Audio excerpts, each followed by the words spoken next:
The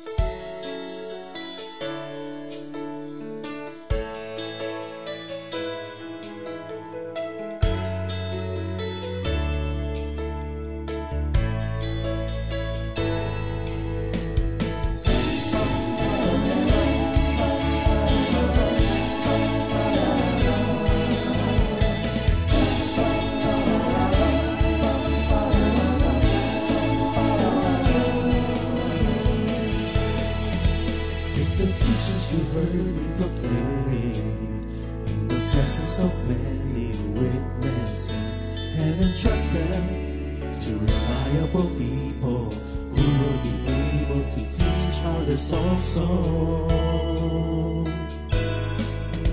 Take the teachings you heard me proclaim in the presence of many witnesses, and entrust them to reliable people who will be able to teach others also.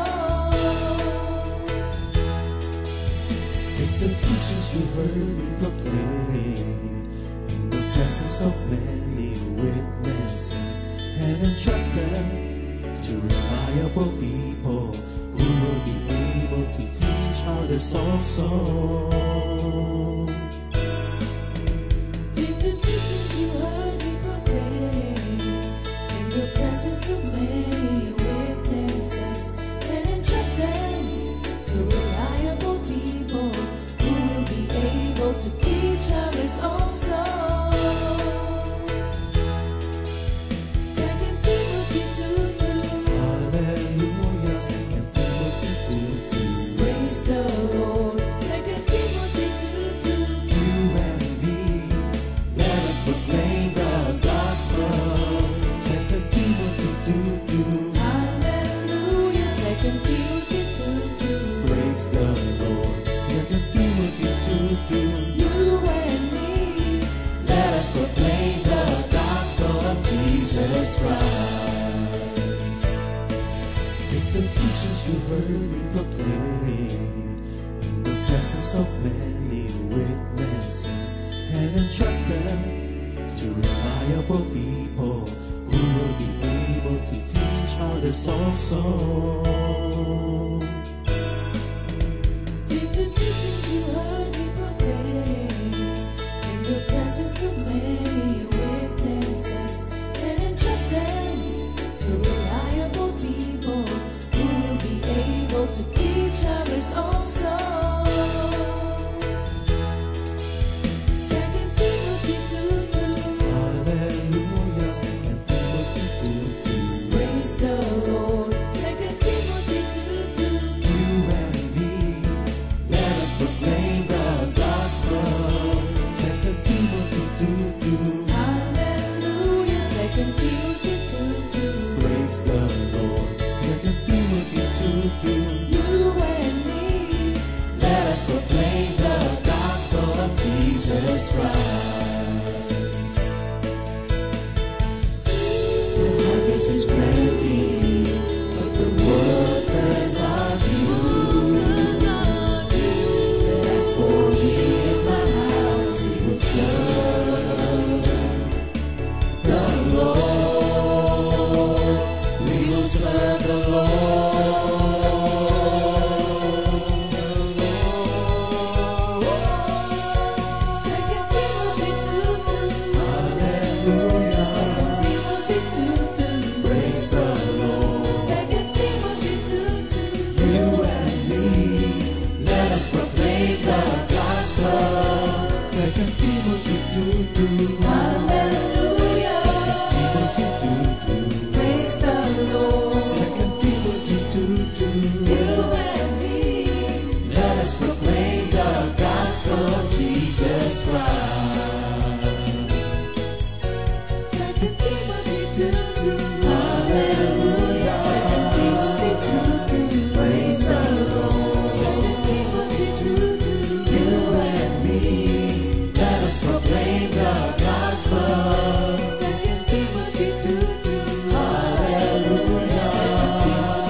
Light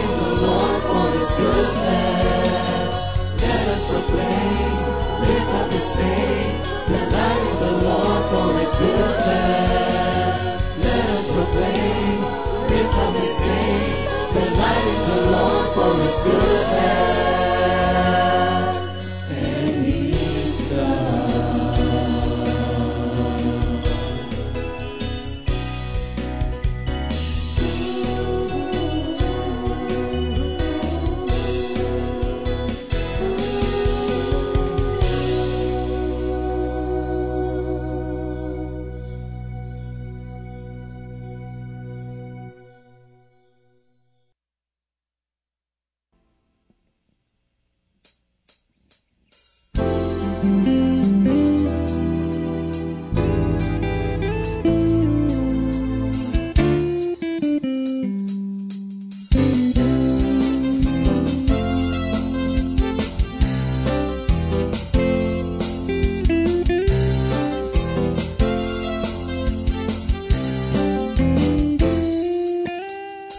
Araw-araw ikaw ang hanap ko, laging laman ng aking isipan. Di ko mapigilan ang mapangiti pagkat sa piling mo'y langit. Pupurihin kita, Panginoon.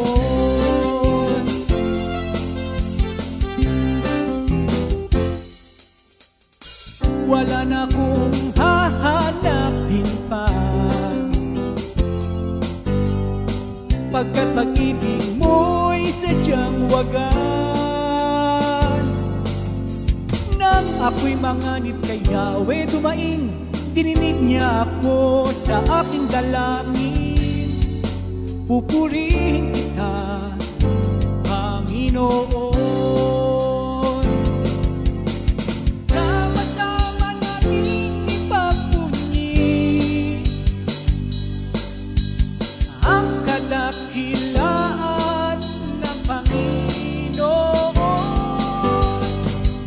Anumang pagsubok ay kakayanin natin, sapat ang tulong niya sa akin.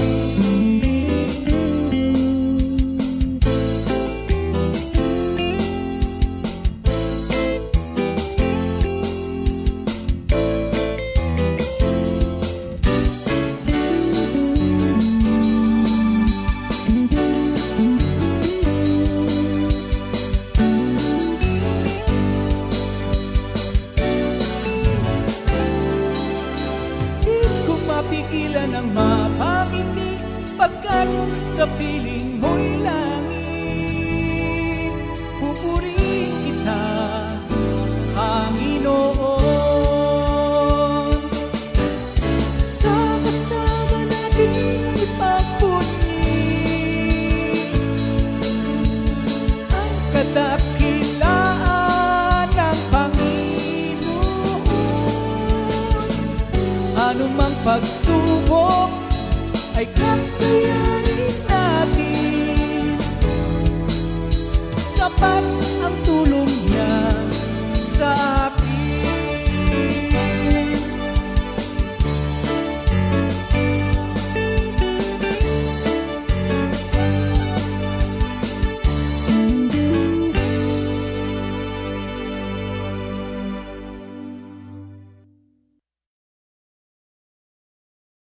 Glory to God, hallelujah, magandang umaga po sa ating Panginoon, sa ating mga kapatiran na ngayon ay nandirito na sa ating sa worship center, at yung asing mga kapatid, mga mananampalataya na nakahanda na para manood, makinig at makiisa sa ating pag-aaral ng salita ng Diyos. To each and everyone, good morning! Good morning mga kapatid. At ang umagang ito'y punong-puno ng pagpapala para sa ating lahat mga kapatid.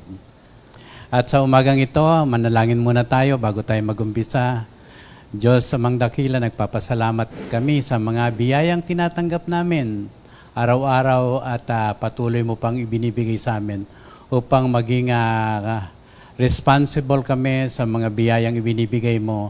Patuloy ang tulong ng Banal na Espiritu sa aming paglilingkod. Kaya nga sa umagang ito muli, Ini-invite po namin ang Banal na Espiritu na siyang tutulong sa amin upang maipahayag ng may katapangan, may kalakasan ng loob, of course, at kapalinawagan, light to the Word of God para sa amin upang lahat na makakatanggap ng banal na salita sa umagang ito ay magkaroon ng enlightenment at maging ilaw sa kanilang buhay na sa pang-araw-araw na paglilingkod namin sa iyo, Lord.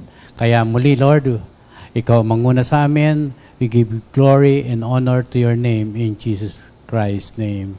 Amen. Okay, purihin ang banal na pangalan ng ating Panginoon, ang ating memory verse of the week. Matatagpuan natin dito sa Ephesians 1, verse 12 sa New King James Version. That we who first trusted in Christ should be to the praise of His glory. Sa Tagalog version, basahin. Upang tayo na unang umasa kay Kristo ay mabuhay upang purihin ang kanyang kalwalhatian. Amen. Glory to God. We are all created to give honor and glory to our Lord Jesus Christ. Salamat, Panginoon, sa isa na namang umaga upang kami po ay makapag-aral ng inyong banal na salita na siyang pagkain po ng aming puso at ng aming kaluluwa. Glory to you, O Lord. At sa pagpapatuloy ng ating pag-aaral sa sanctification na kung saan tayo ay naririto sa topic ng Kingdom of God at sa loob ng kaharian ng ating Panginoon ay mayroong healing. Inumpisahan natin ito last week at ngayon ay ipagpapatuloy natin.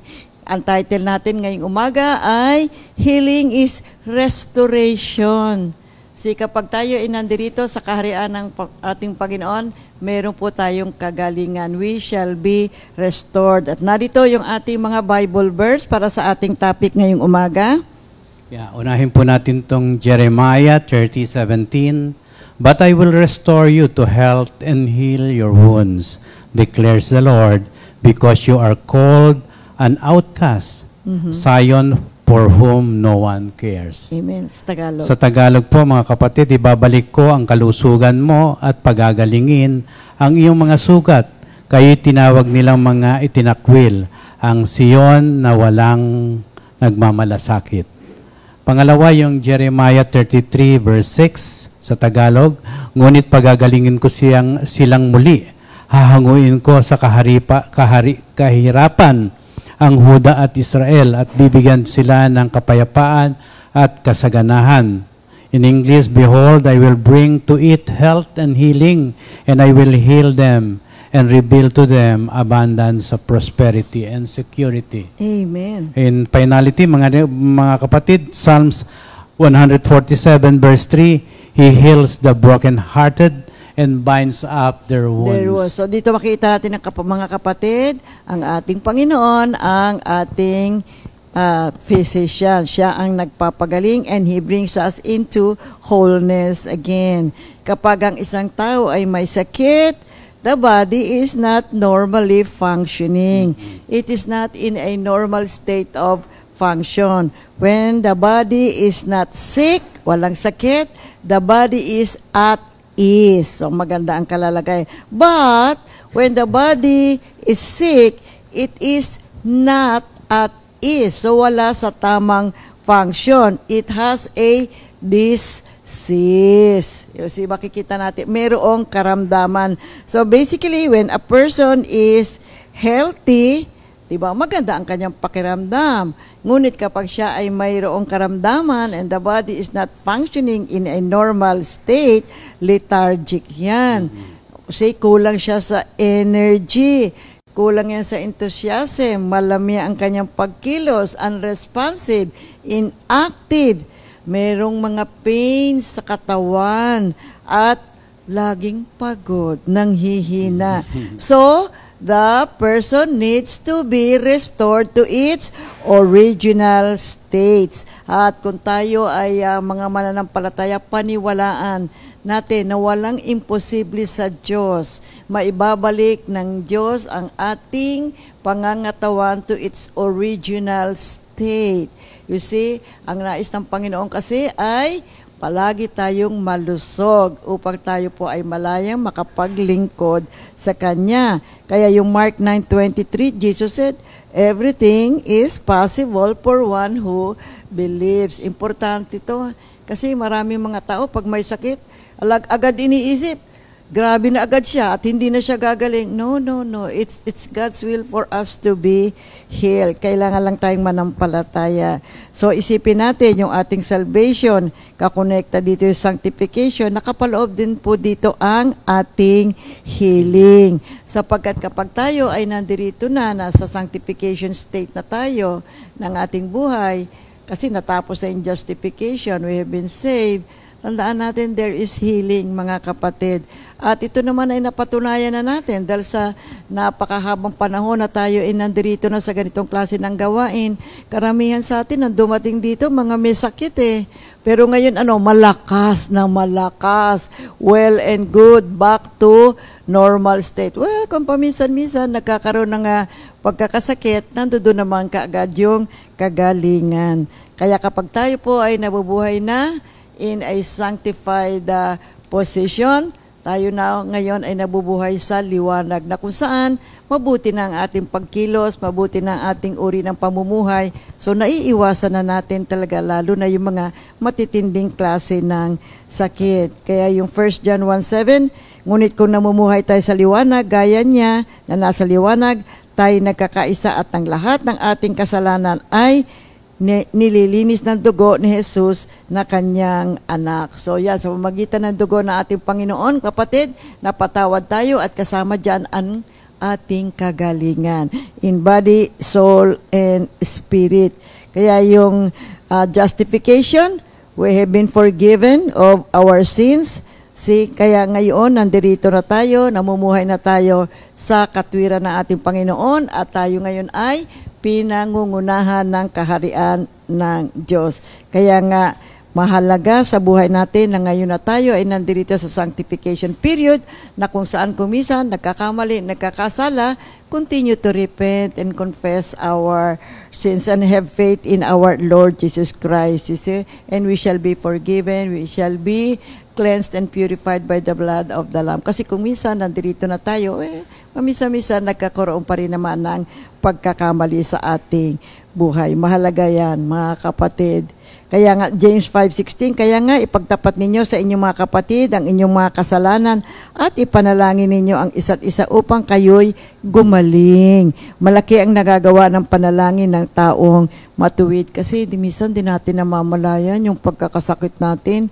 Tayo rin naman ang gumagawa. Kasi yung kasalanan, naghahatid talaga yan ng karamdaman sa atin. Kasi yan naman ang will ng kaaway for us to be destroyed. At isa sa pamamaraan talaga niya, alam nyo, pagkakasakit. Kasi kapag hindi ka gumaling sa sakit mo, ay nako, mahabang panahon, nakaratay ka, wala kang energy, mahina ang katawan mo. Kapag ka hindi gumaling, what happens? It leads to death. You see? Kaya yung sanctification, tsaka yung healing, magkasama po yan, intertwined yan, mga kapatid. Pagdating sa konseptong Kristiyano, ito pong pag-aaral ng sanctification and healing ay magkakaugnay yan. With sanctification, ito po yung proseso ng becoming more holy and of course, Christ-like. At pagdating naman sa kagalingan o pagpapagaling o tinatawag nating healing, being the restoration of the wholeness in body, mind, and spirit. Kaya ito pong sanctification, pagpapabanal ay ongoing process ng transformation. Of course, with the power of the Holy Spirit or driven by the Holy Spirit that moves individuals closer to God, to God's likeness. Pagdating naman sa healing, ito po ay tinatawag nating resulta na rin ng sanctification natin. Sapagkat it involves the restoration of brokenness and the bringing of wholeness into a person's life. The term sanctification, palagi po nating pinag-aaralan ito. Ito po it derives from the Greek word hagiasmos, H-A-G-I-A-S-M-O-S, which signifies being set apart and made holy. Ito po isang proseso ng transformation wherein the individual surrender his will to God and allowing the Holy Spirit to work within them to purify their hearts and minds. At ito po'y i-guide sila toward holiness. Ito pong prosesong ito, it involves a change of heart, a desire to love God at to love others, and also a shift in perspective as one embraces truth. Sapagkat kailangan po ang katotohanan, ang tunay na katotohanan na tanggapin natin na ang proseso ng Diyos ay mainam para sa ating pagpapagaling at pagpapabanal. And of course, when it comes to healing in the Christian concept, ito po it compasses a holistic approach to restoring wholeness. Yes. This can involve physical healing from illness, emotional healing from past hurts, yung mga sakit, yung mga naramdaman natin akala natin ay nakabubuti pero ito'y nagbibigay sa atin ng pagkakasakit. Yung mga iniisip nating nakaraan na wala naman dapat isipin na ito pa'y makakaigi sa akin, mandi ito'y nakakasama sa akin. Kapag ito pa'y nangyari sa atin, of course, kailangan natin ng spiritual healing from the effects of sin. Kasi kasalanan din naman na isipin mo lagi na ang mga nakaraan mo ay lagi na lang magkakaroon ng negative feeling sa iyong body. It is often understood as a result of God's grace and consequence of sanctification. Ibig sabihin, kapag nangyayari ang itong emotional pagpapagaling, physical healing, ito po'y tanda ng pagmamahal sa atin ng Diyos na being sanctified and through the power of the Holy Spirit, nagkakaroon po tayo ng experience ng restoration and wholeness as we surrender our life to God and embrace His healing, mga kapatid. Okay, ano ba ang relationship ng sanctification at saka nung healing? You know, they are closely linked together. You see, as individual become more sanctified, they are more open to receiving God's healing grace na kung saan ay nagagamot yung mga hurts, yung mga brokenness, yung mga iba't ibang mga damdamin na hindi makabubuti sa isang tao. Kaya yung process po ng sanctification leads to healing. It is a new way of living. We embrace a new way of living, a new lifestyle. Di natin namamalayan, tayo po ay nag-undergo ng healing. At sa pamagitan ng pag-aaral ng katotohanan, kaalaman ng katotohanan, at pagtanggap ng dakilang pag-ibig ng Diyos, naku mga kapatid, gumagaling po tayo habang tayo ay nandirito sa sanctification process ng ating buhay. So healing is a form of restoration. You see, it involves the process of bringing something back to the state of wholeness. Nabubuo tayong muli. Dahil kasi nga, sabi natin, kapag merong pagkakasakit, we are not normally functioning. Yung ating katawan, there are certain organs or areas of our body na hindi po normally functioning. So kapag tayo po ay nag-undergo ng healing, ibinabalik po tayo to our original state ng ating katawan. Mahalaga po yan, mga kapatid. At yan ay natatanggap natin habang tayo ay naririto sa loob ng kaharian ng ating Panginoon. Yeah. Kaya bigyan pa natin ng mahalagang kahulugan itong binanggit kong healing, no? Emotional, spiritual, and physical. Pagdating po sa physical healing, when someone recovers from illness, mga kapatid, or injury, the healing process is a form of restoration, bringing the body back to a healthy state, mga kapatid. At pagdating naman sa emotional healing, similarly, healing from emotional trauma or distress is a restorative process. Ito po'y tinutulungan ng individual na ma-regain ang kanyang emotional stability and well-being. Pagdating naman sa spiritual healing, sa konteksto naman, kailangan po natin ng relasyon sa Diyos. This refers to our relationship with God. Pag-aaral ng kanyang banal na salita, natanggapin natin na ang prosesong ito ay makapagdudulot sa atin ng spiritual healing. Kasi pag malayo ka sa Diyos, sinong lalapitan mo? So yung espiritu natin na nasa atin na kailangan makaabot sa Diyos nating nag-create sa atin. So, ang pagpapagaling ay makikita bilang panunumbalik ng connection natin sa ating Panginoon. Sa ating relasyon sa ating Diyos. And of course, paghahanap ng kanyang kalooban na nagbibigay ng kapayapaan at kabuuan ng ating buhay spiritual. Sa ang konteksto po ng restoration can also extend beyond physical or emotional healing. It encompasses the rebuilding of relationships. Dahil kasi mayroon namang mga hindi pagkakasundo din sa mga relasyon, sa kapwa. Kaya nangyayari itong mga emotional, spiritual, pagkakasakit. And of course, maski na sa community, nagkakagalitan ng mga kapitbahay. Hindi nagkakasundo. O kailangan din ng healing doon, healing of relationships. Kaya in essence, sa katapusan, sa pangkalahatan mga kapatid, healing is often a specific type of restoration, focusing on the recovery of health or well-being. At saka kung anuman ang mayroong sira, ay ating ibinabalik to its original state.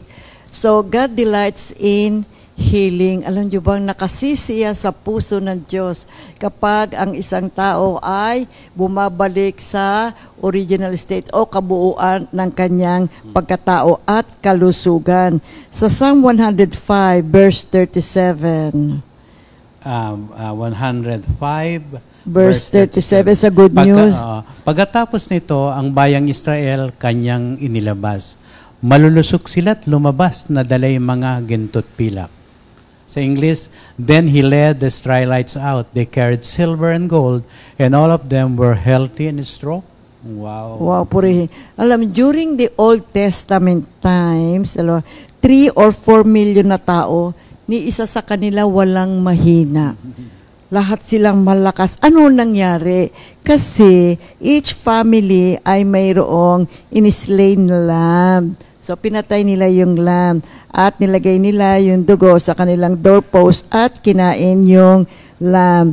And the lamb was a type of Jesus, our sacrificial lamb. So, accept His blood, accept His body, and what happens? Healing is yours. Jesus was wounded for our transgression, nahirapan, namatay, dakila ang Panginoon.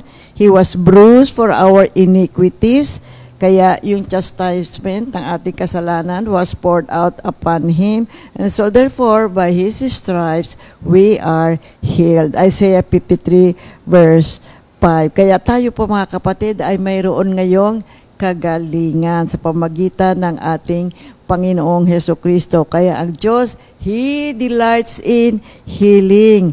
Alam nyo, walang sakit ang pwedeng mamayani sa kapangyarihan ng Diyos. Talo ang anumang pagkakasakit sa kapangyarihan ng ating Panginoon. Kailangan lang ho tayong manampalataya. Kasi kung minsan, pag pagagalingan ka ng Diyos, hindi, tagal-tagal lang nga ng sakit ko, hindi ako pinapagaling ng Diyos. Kapatid, manampalataya tayo sapagkat wala namang imposible sa Diyos. At ang nais ng Diyos, tayo ay Kanyang pagalingin. Hindi maaari na manatili tayo sa ganyang kalagayan dahil kasi sa ating panampalataya, hindi ako pagagalingin. Hindi kapatid, gusto ng Diyos tayong lahat ay gumaling. Ngunit bakit maraming mga tao na nanatili sila sa ganong klase ng kalalagayan ng kanilang katawan, matagal ang kanilang pagkakasakit? E di manalangin tayo at hingin natin sa ating Panginoon ang revelation nito at tayo patuloy na magmanampalataya sa Diyos kasi wala namang imposible sa Kanya. Mayroong malalim na dahilan ang Diyos kung bakit ang mga ganitong pangyayari ay nagaganap sa buhay ng isang tao. Ang sabi nga ni Lord, only believe, manampalataya kayo. Sabi niya ganyan dito sa Mark 5:36. Kasi if you believe, everything is possible. Mark 9:23. Just simply believe. You see, kaya lang marami tao nag-i-struggle pa sa healing kapatid. ilagak natin sa ating Panginoon ang ating karamdaman, ilagak natin sa ating Panginoon ang ating pananampalataya. Romans 1:17, the just shall live by faith. So, live by faith, not by healing. Kaya ang Diyos, nagpapagaling siya kapag may pananampalataya, gagaling ka talaga. Wala naman po imposible sa Diyos manalangin tayo at makipag-usap sa ating Panginoon. At ang Diyos naman ay sumasagot sa lahat ng ating mga pangangailangan, ano man yan, pagkakasakit man yan. You see? Kaya alam niyo ang Bible, may promise ang Bible, our youth will be renewed. Sa Psalm 103 verses 2-5. Pakita mo. Awit 103 verses 2-5, si Yahweh ay papurihan, o aking kaluluwa, at huwag mong kaliligtaan. Mabubuti niyang gawa. Ang lahat kong kasalanay siya ang nagpapatawad, at anumang aking sakit, ginagamot niyang lahat. Amen. Sa bingit ng kamatayan ako ay nililigtas, at pinagpapala ako sa pag-ibig niya't habag. Sa sarili ang dulot niya ay kasiyahan, habang buhay. Kaya naman ang lakas ko ay lakas ng kabataan, katulad ng sa agila ang taglay kong kalakas. Kaya nga merong mga ibang tao, pag tiningnan mo, they're only about 30 or 40, but they look very old. Hindi totoo talaga to ha. Makikita mo na, pag tinanong mo, edad mo 40? How come you look like you're 70? Pero kay Lord, nire-renew niya ang ating lakas. Kaya napansin niyo ba, minsan, di ba, kapag nakikita natin yung ating mga old classmates, yung ating old neighbors, yung ating relatives, makita, uy, bakit mukhang batang-bata ka?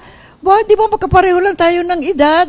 Well, dahil kay Lord, sasagot naman tayo mga mananampalataya, dahil kay Lord, totoo yan, kapatid. Kapag may relasyon ka sa Diyos, iba ang damdamin talaga. Hindi, totoo talaga yan, kapatid. Kaya kung hindi mo pa ito nararanasan, halika na. Sama ka na dito sa ating pag-aaral ng salita ng Diyos at tanggapin si Kristo. Totoo yan, kapatid. Ang relasyon natin sa ating Panginoon na nagbibigay ko sa atin ng kalakasan. Kaya marami sa ating mga kapatira, makikita mo, matataas ang edad, pero ang lalakas. Kaya pa mag-outreach sa mga iba't ibang mga lugar at nakaakyat pa sa mga matataas na lugar at nakaakyat pa ng mga matataas na hagdan. Why? Dahil kay Lord, pinalalakas niya tayo lahat.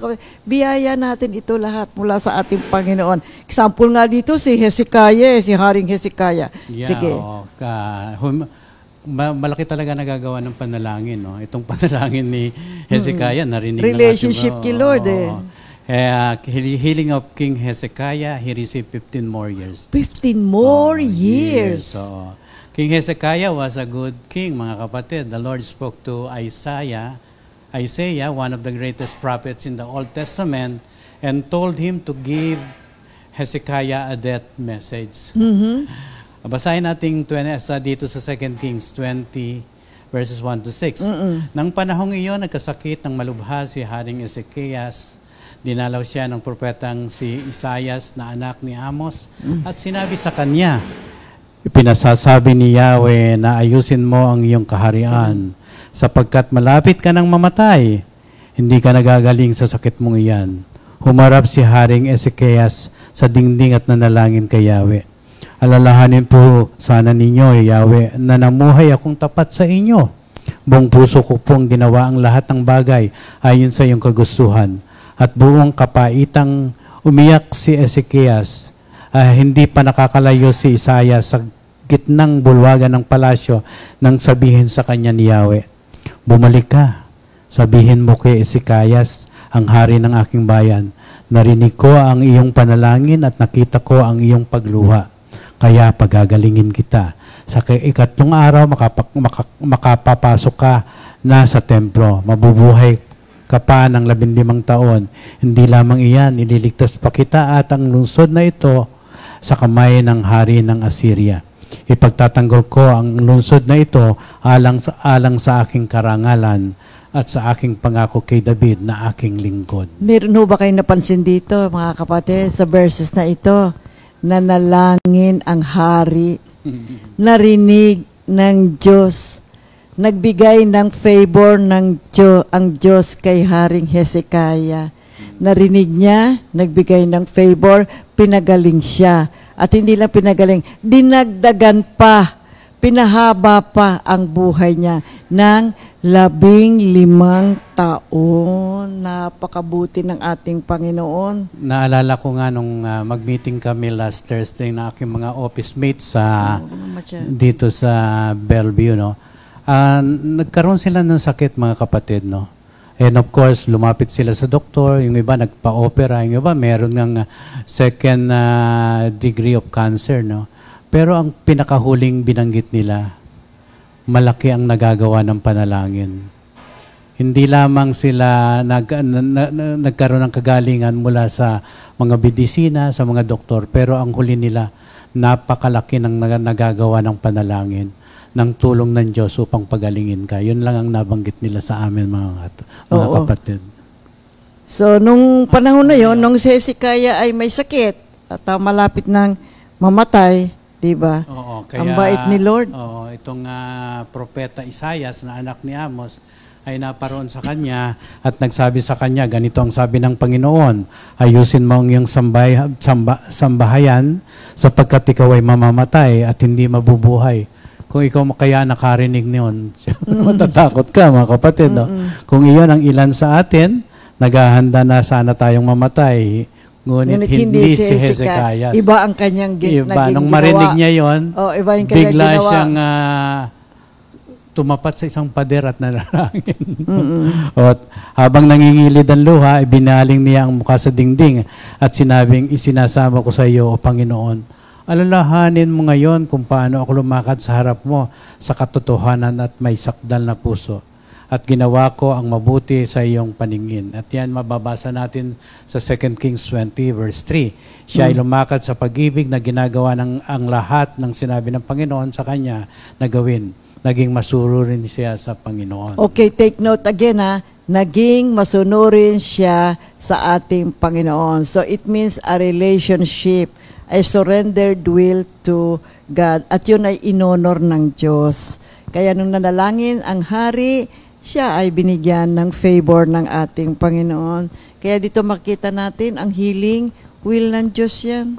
Nais ng Diyos yan. Kinalulugdan ng Diyos na tayo ay maging magaling. Kaya Jesus was the will of God in action to bring life and healing to people. Kaya kanya sinabi sa John 10:10, makikita po natin, mga kapatid, dito, dumarating ang magnanakaw para lamang magnakaw, pumatay at manira. Naparito ako upang ang mga tupa ay magkaroon ng buhay na masaganang lubos. Kaya Jesus is telling each and every one of us, the thief came to steal, kill, and destroy. But I came to give you fullness of life. So, Jesus came to do the will of God, and that is to set men free, and not to be hurt or destroy the lives of the people. Ang nais ng Diyos ay kaganapan sa ating buhay, at nakapaloob dito ang kagalingan ng ating mga karamdaman. Kaya Jesus came to do the will of God and set men free. Mahalaga ito, mga kapatid, na ito ay malaman natin, sapagkat sa pamamagitan ng paghihirap, kamatayan ng ating Panginoon, sa pamamagitan ng kanyang latay, sa pamamagitan ng ating mga kahinaan, so si Lord Jesus, sa pamamagitan ng kanyang kamatayan, tayong lahat po ay lumakas at nagkaroon tayo ng kagalingan. So bakit mahalaga yung healing sa buhay natin? Why is healing important?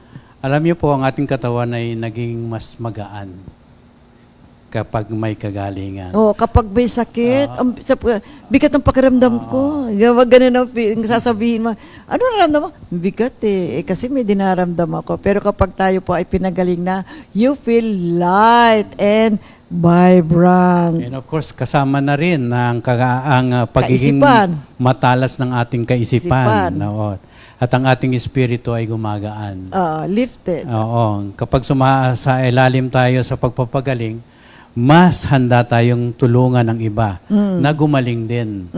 Dahil dumaan tayo sa prosesong yon at alam natin ang ating pinagdaanan ay mahirap, pero nagkaroon ng kagalingan. Gusto rin natin na magkaroon ng kagalingan ng ating kapwa pag dumadaan sa Oo, proseso. nagwi-witness tayo.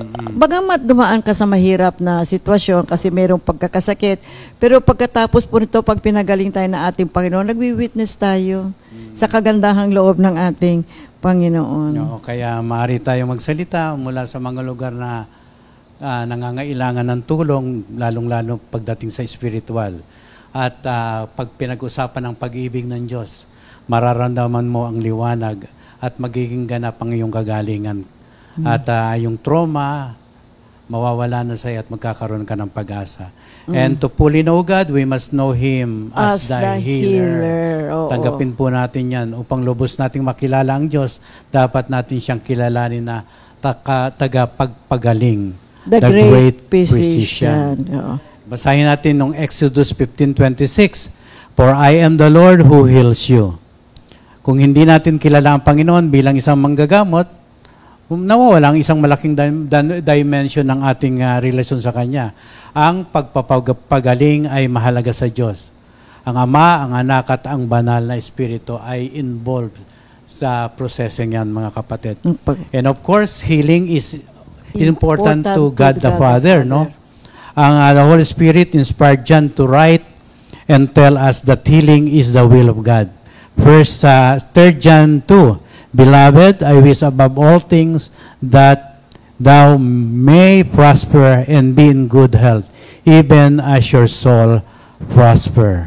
Amen. Mga kapatid, and of course, it is necessary that we understand healing is always God's will. Amen. Kagustuhan po yan ng ating Panginoon. Kaya na-record po yung sinabi ng ating Panginoong Hesukristo, For I have come down from heaven not to do my own will, but the will of Him who sent me. Amen. Kaya ibig sabihin, kung ang will ng Diyos Ama ay pagalingin ka, pagagalingin ka, kapatid. Amen. At yun naman ay palaging will ng ating Panginoon. Kung meron mang, again, may mga magtatanong, bakit dumadaan ako sa ganitong klase ng uri ng kalagayan sa buhay?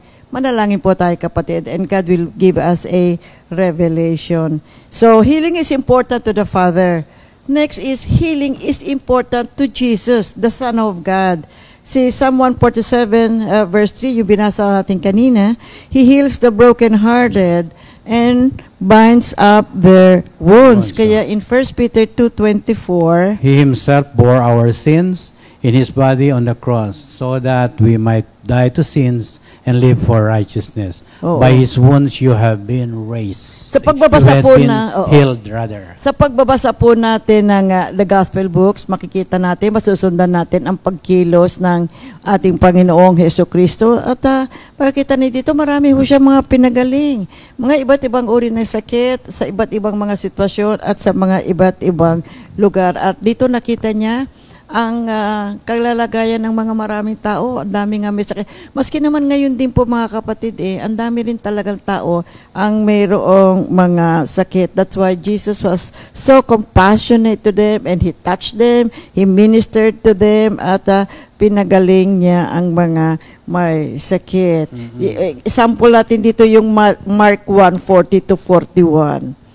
May isang taong may ketong ang lumapit kay Jesus.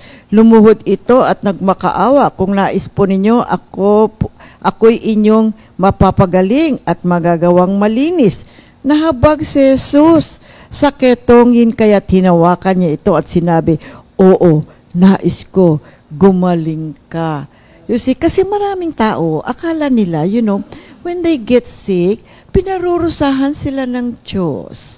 Nagagalit ang Diyos at ayaw silang pagalingin ng Diyos. Pero itong may ketong na ito, nung marinig niya at sinabi ni Lord, Oo, nais kong gumaling ka. Alam niyo, nag-minister yun sa kanya. Pumasok yung salitang yun. That word has so much power and authority. Pumasok sa buong pagkatao niya. Yung pag-ibig ng Diyos, yung delight ng Diyos na magpagaling, yung kapangyarihan ng Diyos na gumaling, and you know what happened? Gumaling! Salita pa lang yun, no? Oo, and this gives us an important lesson. What do we have to do when we are sick? You see, paniwalaan natin na mahal tayo ng Diyos. Nais niya tayong gumaling. Oo, naniniwala ako masakit. Masakit talaga. At lalo na kapag mga grabe yung mga sakit mo, parang ang hirap paniwalaan na gagaling ba ako. Yes, you go to the doctor, you have all this kind of treatments, but deep there inside, gagaling ba ako? Well, we have a lesson from this ketongen na tao. Para sa kanya, mahirap na klase ng sakit yun eh. Pero nung sinabi ni Lord Jesus, oo, gusto ko gumaling ka. Nag-minister yun sa kanya. What happened? That very simple word, that very simple sentence, healed him.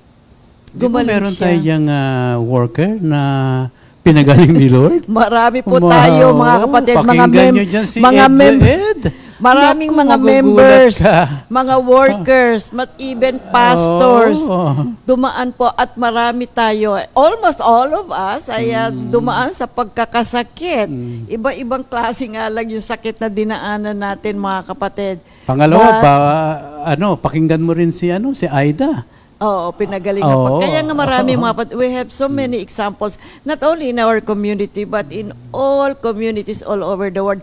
At matitindi pa yung kanilang mga situations, ha? Yes. You see? And we also heard of yung mga namatay na, di ba? Nabubuhay na muli. Yan po ay kapangyarihan ng pag-ibig ng ating Panginoong Hesukristo na tayo ay kanyang pinagagaling.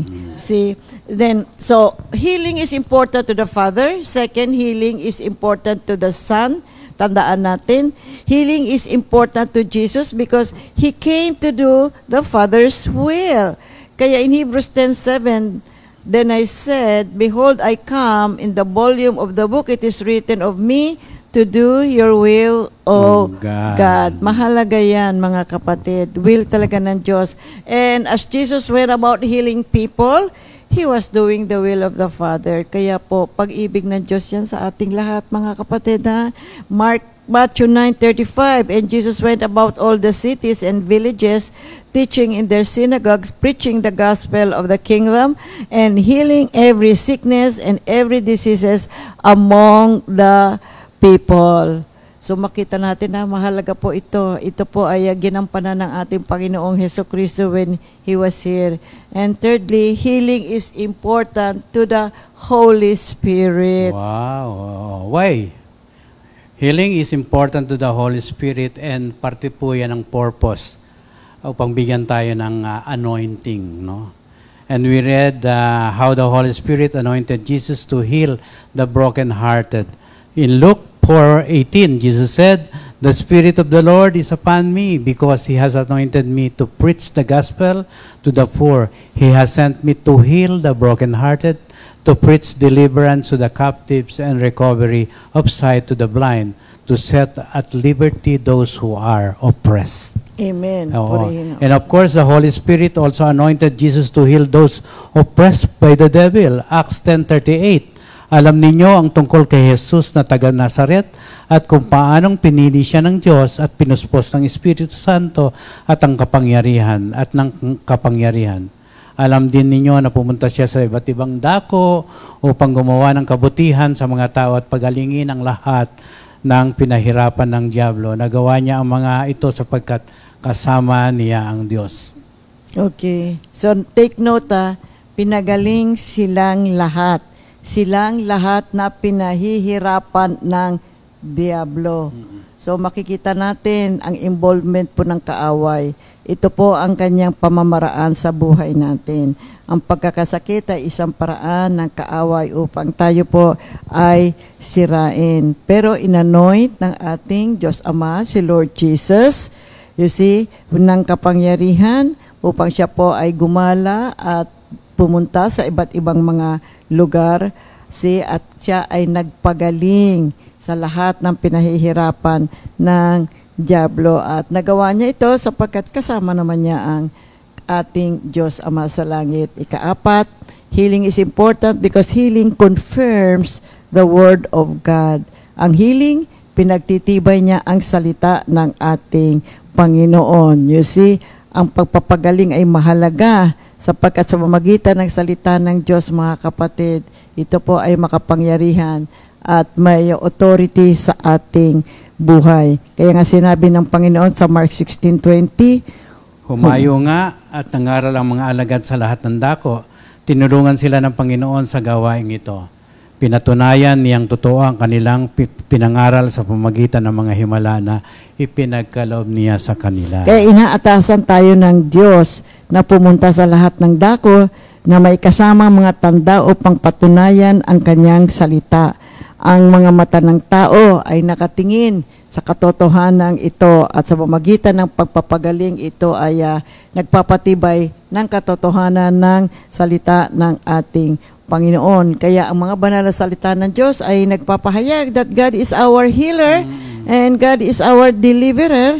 Mula pa sa Old Testament hanggang sa New Testament ay makikita natin na ito ang desire ng Panginoon para po sa ating lahat. To make us whole again in body, soul, and spirit. So whether through miraculous healings or quiet inner renewal, ang Biblia ay nagtuturo sa atin na ang Diyos, sige tumutugon siya sa ating mga panalangin, ang pangangailangan ng ating katawan. At habang binabasa natin itong mga Bible verses na ito tungkol sa healing at deliverance, remember, my dear people of God, as we read these holy words of God, they are not just meant to be read, but to be understood, to be meditated upon, and believe the Word of God. Because by believing, we shall receive the blessing that we are asking for. Mahalaga ito. So we have to reflect on these words deeply at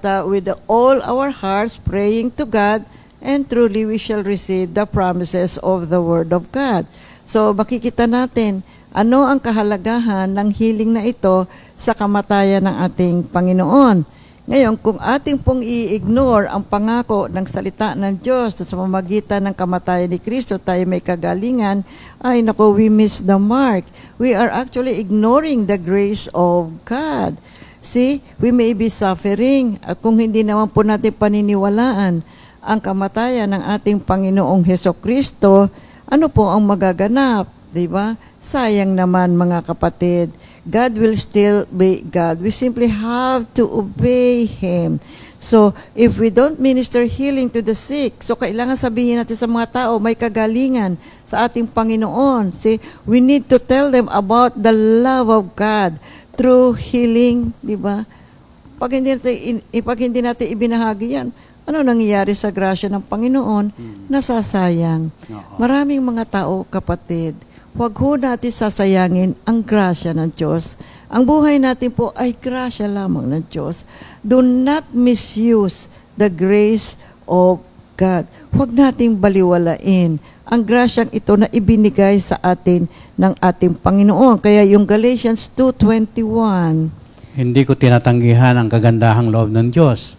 Kung ang tao ay mapapawalang sala, sa pamamagitan ng kautusan, walang kabuluhan ang pagkamatay ni Kristo. Kaya yung buhay natin, grasya lang mula sa ating Diyos. Mga kapatid, huwag natin sasayangin. Ang katawan natin ito, templo to ng banal na Espiritu. And then next would be, healing is important because it saves lives. Yes. Kasi kapag hindi ka gumaling sa sakit mo, ano mangyayari sa iyo? Diba, mamamatay ka. Healing saves. Healing saves the lives of everyone. Including your family. Yung family, yung friends mo, everyone who is sick. Kapag hindi ka na natiling magaling, hindi ka lumakas, what will happen? Wala, useless eh. And the worst of it all, mamamatay ka talaga eh. Kaya kailangan alam natin yung salita ng Diyos. Kaya sinabi nga ni Hosea 4:6, nalipo lang aking bayan dahil sa kamangmangan, sapagkat itinakwil ninyo ang karunungan. Itinatakwil ko rin kayo bilang pari, at dahil kinalimutan ninyo ang kautusan ng inyong Diyos, kalilimutan ko rin ang inyong mga anak. My people perish because of lack of knowledge. Okay, importante. And of course, Psalm 107, verse 20, anong sabi niya? He sent out His word and healed them. He rescued them from the grave. Oo nga eh. Okay. So, ika-anim, alam nyo, healing for our body and soul is a provision that Provision God has made for us. Kasama po yan sa ating salvation, mga kapatid. Kaya nga nabanggit ni Haring David, Psalm 118 verse 17, I shall not die but live and declare the works of the Lord. Amen. Sa Tagalog, aking sinasabing, hindi mamamatay. Ako'y mabubuhay, ang gawa ni Yahweh, taos sa aking puso na isasalaysay. Kaya, okay. Kaya divine healing is considered a part of God's redemptive covenant. And it is a blessing available to those who believe. Kaya yung kamatayan ng ating Panginoong Jesucristo provided not only forgiveness of sins, but also a means for healing body, soul, and spirit natin, mga kapatid.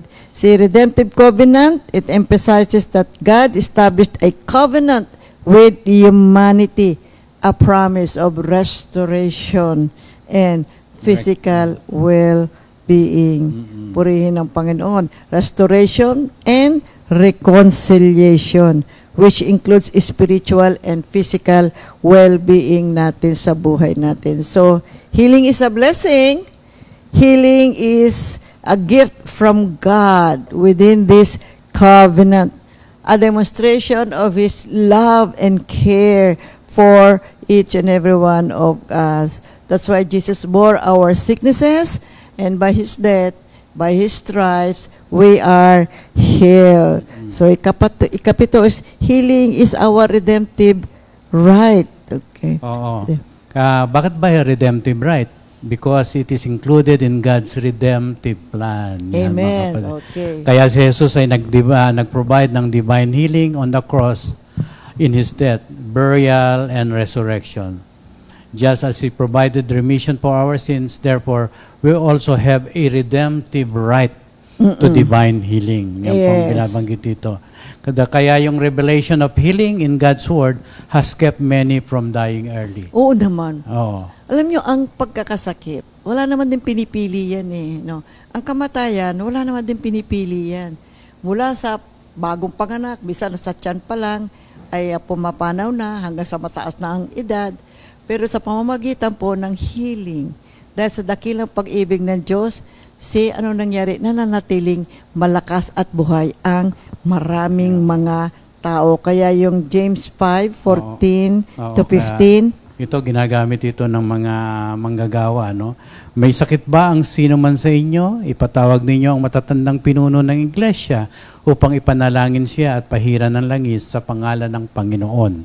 Pagagalingin ng Diyos ang may sakit dahil sa panalangin may pananampalataya. Palalakasin siyang muli ng Panginoon. At kung siya ay nagkasala, patatawarin siya sa kanyang mga kasalanan. purihin ng Panginoon. Oo. Kaya, of course, napaka-importante nito, mga kapatid. Healing is part of the Great Commission. Yan, mga kapatid. So, healing was an important part of the training and ministry of Jesus' disciples and followers. Kaya, just as Jesus went about healing the sick, He commanded the 12 disciples to do the same.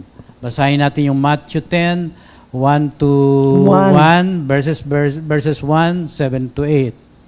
And when He had called His 12 disciples to Him, He gave them power over unclean spirits to cast them out and to heal all kinds of sickness and all kinds of disease.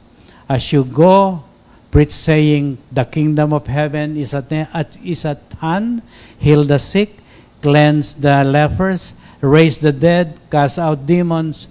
Freely you have received, freely give. Yan, mga Purihin kapatid. ng Panginoon. No? Kaya nga, Jesus said that anyone who believes in Him will do the same works that He did. Kung ano man ang ginawa ng ating Panginoon, yan ay binibigay niya sa kanyang mga disipulo at tayo rin ay binibigyan niya sa ating panahon, mga kapatid. Healing must be important to us if we are actually to do what Jesus did. Jesus said, most assuredly I say to you, he who believes in me, the works that I do, he will do also. And greater works than this He will do, because I go to my Father. Sa In John 14:12. Jesus said, we will minister healing and do miracles like He did. Laying hands on the sick and ministering healing is part of the Great Commission that Jesus gave to all believers. See, He said, if you love me, keep my commandments in John 14 verse 15. Kaya yung final words ni Lord Jesus, sinabi niya, He gave this commandment to His believers. So Mark 16:15 to 18. Basahin ko mga kapatid, ng Marcos 16:15 to 18. At sinabi ni Jesus sa kanila, humayo kayo sa buong mundo at ipangaral ang magandang balita sa lahat ng tao. Ang sino mang sumasampalataya at mabautismohan ay maliligtas, ngunit ang ayaw sumampalataya ay parurusahan. Ang mga sumasampalataya ay bibigyan ng kapangyarihang gumawa ng mga himala. Sa pangalan ko'y magpapalaya sila ng mga demonyo at magsasalita ng iba't ibang wika. Hindi sila mapapahama kahit duwamput sila ng ahas o makainom ng lason at gagaling ang mga may sakit na papatungan nila ng kamay. Purihin ang Panginoon. So what is the goal of healing? So we have been discussing about healing. Now, what is the goal of healing? The goal of healing is recovery or restoration. Kasi ang gawain ng pagpapagaling upang ma-restore natin ang may sakit to his or her former state of health. See, to its original state. Kasi ang tao, nang nilikha ng Diyos, wala namang sakit eh. Dahil lang sa kasalanan, nakapasok ang kamatayan, kaya nagkaroon ng pagkakasakit. Kaya ang ginagawa ng Panginoon ay pinagagaling niya ang tao and bring him to wholeness again. Bring or restore him to its original state. Kaya healing is restoration.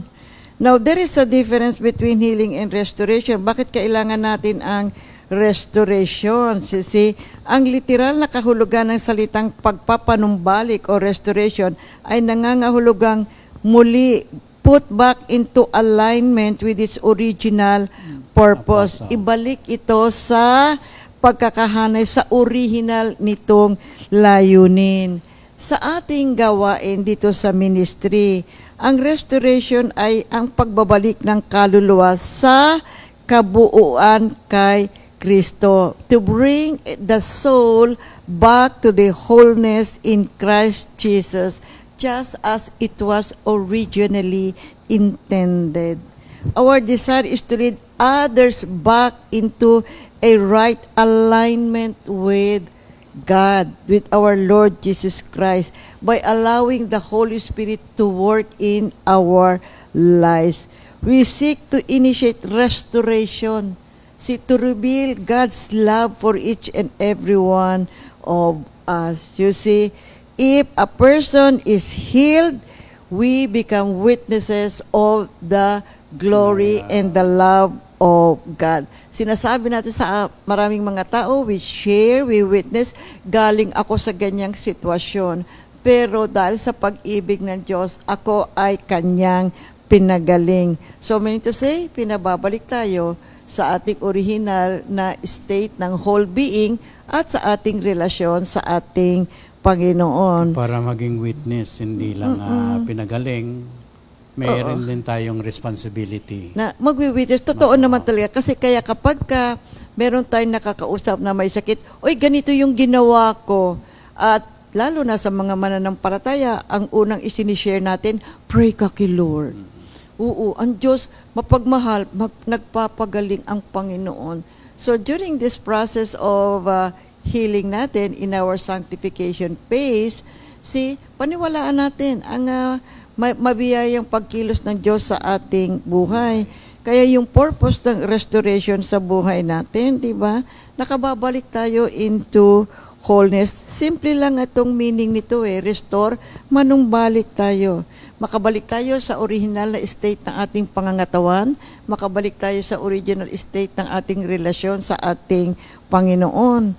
Yan ang nais ng Diyos sa buhay natin. Kaya there's a difference between being healed and being restored. So tingnan natin. Being healed is the process of being set free from trauma, from grief, loss, and pain. Hindi ba? At yung mga pagkakasakit, yung mga kahirapan na nararanasan natin na dala ng ating mga sakit. Now, it's the action of being separated from all that is negatively impacting our lives. Siniseparate tayo doon sa mga hindi mabubuting mga nangyayari sa ating katawan. Dapat, kailangan, wag na tayong magkaroon ng pagkakasakit. Kailangan nandoon tayo sa dati nating kalalagayan na kung saan tayo po ay malusog, malakas. Hindi tayo ligalik, dala-dala ng mga iba't ibang mga karamdaman sa buhay natin.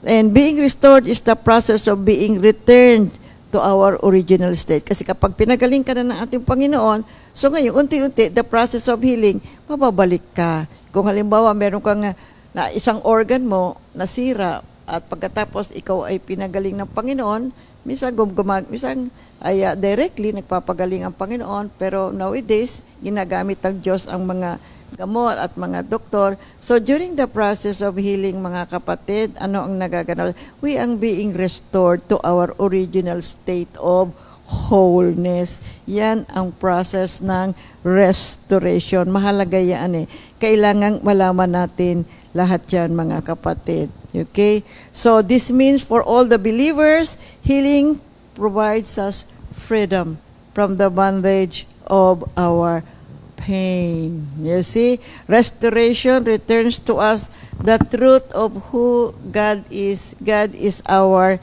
healer. And we are all rooted in His love. It is His love that covers us. It is His love that brings us into wholeness, bringing us into our original state of our creation. So we are on our restoration journey. Habang tayo po ay nag-undergo ng ating sanctification process, we just don't realize this. We are also on our healing journey sa buhay nating lahat. Kaya mahalaga ang ating pag-aaral, nalalaman natin ngayon. Kasi minsan, ang gusto kasi ng mga tao, pag nag-pray, pag gising sa umaga, magaling na siya. You know what? God is so good. When we pray to God and pray for healing, expect wisdom, kapatid. Tuturuan ka ng Diyos kung ano ang gagawin mo. Tuturuan ka ng Diyos, bibigyan ka niya ng karunungan kung ano ang mabuti mong mga hakbang na dapat mong gawin. At sa pagganap ng mga ito, kailangan po meron tayong pananampalataya sa ating Panginoon. So, what does it mean to be restored? You see, we are back to our original state at original function or condition ng ating katawan. So, yan ang gusto ng Diyos sa ating lahat, ang gusto ng ating Creator sa buhay natin. Wala na tayong pain, wala tayong mga lingering illnesses sa buhay natin. But then, alam naman natin ang katotohanan, kung minsan nagkakaroon pa rin ng mga pagkukulang at nagkakasakit pa rin tayo. But there is always the love of God at tayo ay Kanyang pinagagaling. At mag-ingat na tayo. Remember, our bodies is the temple of the Holy Spirit. Kailangan pong alagaan natin ang ating sarili. Kaya kapag binigyan tayo ng wisdom ng ating Panginoon kung ano ating mabuting gawin, sundin natin ang ating Panginoon upang ang ating kalakasan, ang ating energy, ang ating clarity and sharpness of our mind, maibalik ang lahat ng hindi naman imposible, pwede naman. Kaya nga, ang dami nga natin sharings, di ba? Tsaka napansin nyo ba kapag nasa fellowship o kaya prayer meetings, ay naku, kadalasan ang sharing, healing. Right? Di ba? Makita mo. At nakakatuwa naman. Lahat naman sila pinagaling. Not only pinagaling yung kanilang mga body illnesses, pati yung bulsa nila pinagagaling. Kasi kung may gastos, mayroong mga nau-ospital, kailangan pumunta sa doktor, kailangan bumili ng gamot, nagkakaroon ng malaking pangangailangan, so may financial need. Tapos makita mo, pag narinig na yung mga sharing sila, ay, salamat sa Diyos, tinugon ng Diyos ang lahat ng aking mga gastos. Di pati yung healing ng kanilang problema, ng kanilang mga finances, hinilda ng Diyos kasi tumulong ang Diyos at nagbigay ng providence. Kaya nakakatuwa ang Panginoon, nakakatuwa ang kanyang pagkilos sa buhay natin. Magkaroon lang tayo, ibalik natin ang ating sarili sa relasyon natin sa ating Panginoon. Let us be restored in body, soul, and spirit. Kaya proseso ito mga kapatid, makiisa tayo sa pagkilos ng paggalaw ng banal na espiritu sa ating buhay. Kaya there is the power of restoration in our lives. Oo. Kung di ba pag nakakita ka na restored na kotse, yung makina na buo uli at napaganda yung sasakyan, wow! Tapos tatakbo siya ng mahusay tulad ng Good as new. Good as new. Di ba? Nakatutuwa, di ba? Tayo rin, mga kapatid, pag na-restore ang ating buhay, physical, emotional, and spiritual, di ba? Nakalulugod kang tignan. From At the ikaw mismo, outside, masaya ka. Oo, nagmamanifest from the inside out. So, nakikita kang maligaya. At ang kagaligayahang nakikita sa iyo ay nagmamanifest din sa Kanya. Uy, gusto kong mangyari din sa akin yan. Kaya itong kapangyarihan ng restoration sa ating buhay ay napakahalaga. At ang ating pakikibaka sa ating surrounding, may mga pagsubok, mayroong mga minsan masasakit na nangyayari. Subalit, ang sabi ng Diyos, i-restore kita, huwag kang mag-alala. At gamitin mo yung restoration na yan sa iyong buhay sa pagbibigay ng karangalan sa akin. Giving glory to me and worshiping me through the Spirit. Kaya nga, ito pong incredible power of restoration, ito po pangako that no matter how far we have fallen, no matter how far we are broken, kung ano man ang napipil natin, tandaan po natin, we can be restored in the image and likeness of God.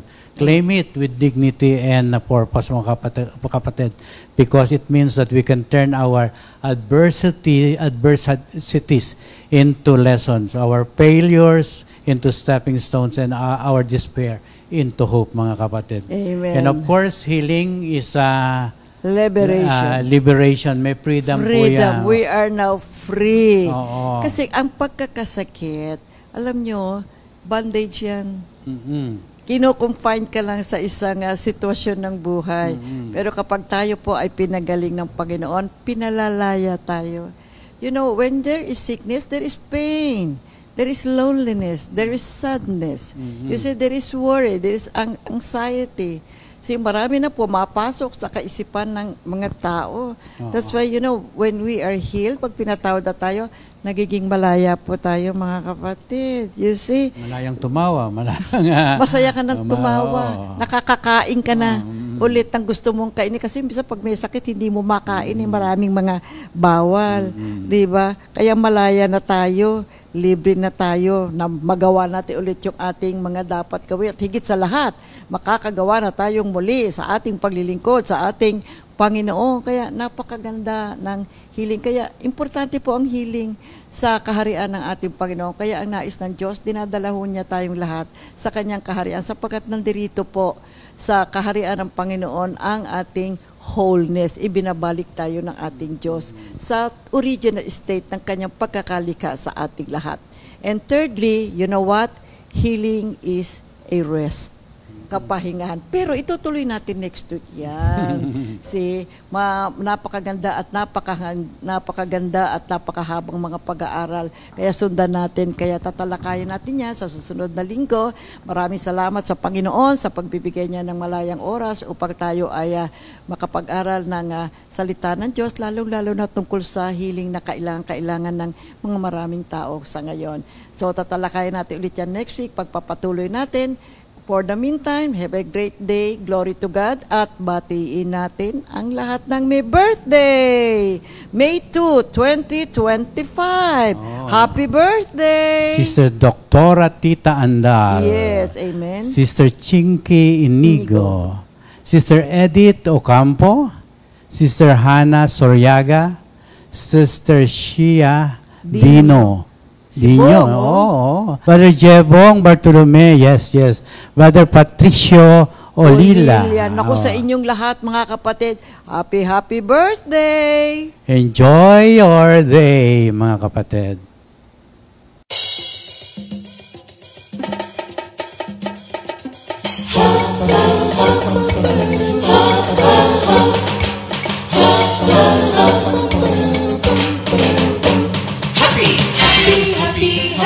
Happy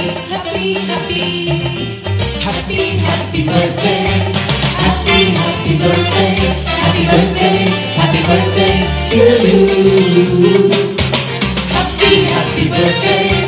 Happy birthday. Happy birthday. Happy birthday to you. Happy birthday! May the good Lord doesn't leave you, may the Lord's light shine upon you. Happy birthday to you. Happy birthday to you.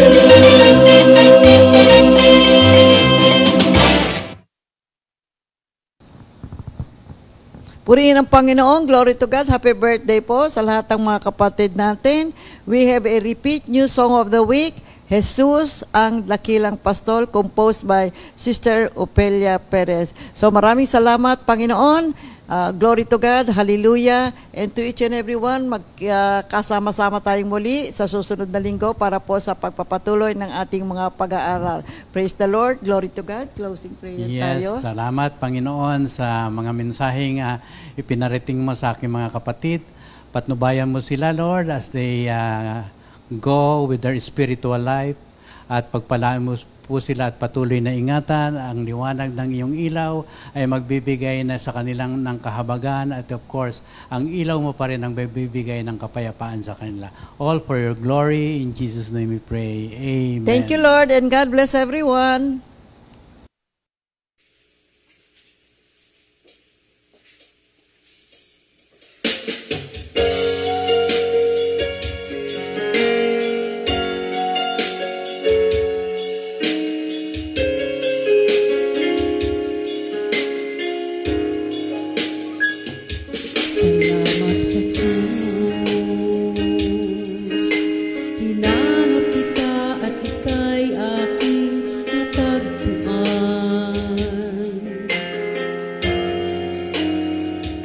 Salamat, Jesus, sa bagong buhay kong puno ng katiyakan. Nakatuon ngayon sa tanglaw ng ilaw mo, dahil sa pag-ibig mo naibalik ako sa piling mo.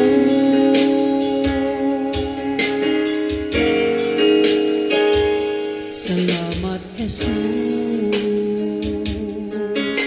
Papuri ko sa'yo'y walang hanggan. Dalangin ko ngayon sa tuwi na ay maging tapat. Papuri, pasasalamat ang maiaalay sa lahat ng kabutihan mo na aking namamalas at namamasdan.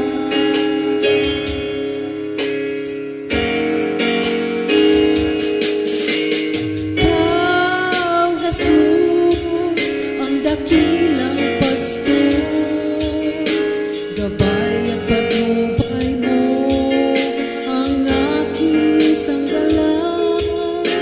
Mga pangako mo ay pinanaligan ko, pagkat ang salita at gawa mo ay isa.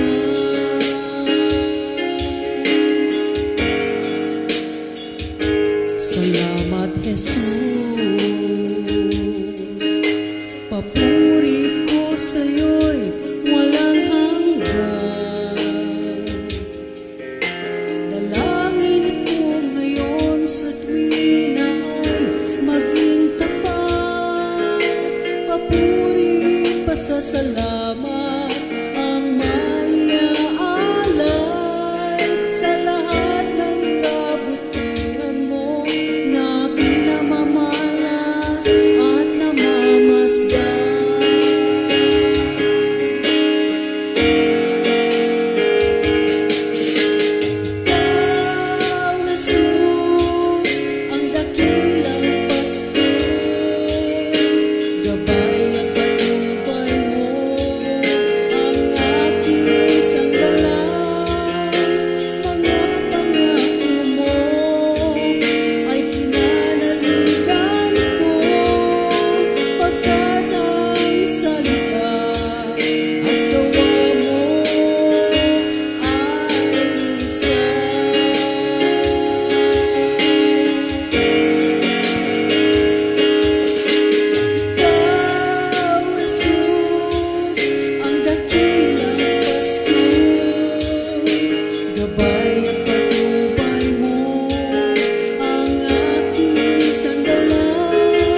2 Timothy